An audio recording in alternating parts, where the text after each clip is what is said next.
Wow. All right, guys. We're in a hole. Satan wants you to flip the 2 to 1 and the 1 to 2. What do I mean? You know, Jesus would say whenever the Pharisees and Sadducees were trying to trap him, there was this moment in Matthew chapter 22 where they actually asked him, what is the greatest commandment?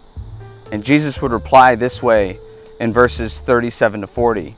Love the Lord your God with all your heart and with all your soul and with all your mind. This is the first and greatest commandment. And the second is like it. Love your neighbor as yourself. All the law and the prophets hang on these 2 commandments. You know what's interesting is so often all Satan has to do is get us to flip the first commandment with the second commandment.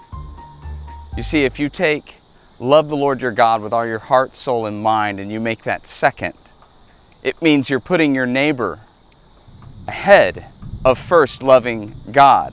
And actually what ends up happening when we first seek to love our neighbor and understand what that means, we will actually end up with a different God altogether that we'll worship. You see, first aligning oneself with loving the Lord our God first and foremost is how we actually begin to understand what love looks like to our neighbor. Love is actually explained. Love is actually defined clearly in Scripture. Marriage is defined and explained in Scripture. It's actually in how do we treat our neighbor, and we need that more now than ever. That is clearly defined in Scripture. Even in our enemies, we're told how to love them and pray for them regardless in the condition of the human heart. But you see, once you make the 2 the 1 and the 1 the 2, and you begin to first define this, you will ultimately end up with different marching orders.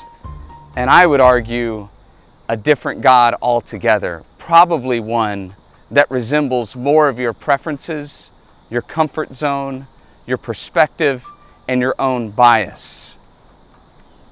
We're all flawed and broken, but by keeping the 1 first and foremost, loving the Lord our God and getting from Him, what does it mean to love? How is love defined? How is marriage defined? How is treating our neighbor and children defined? And the love of our community defined?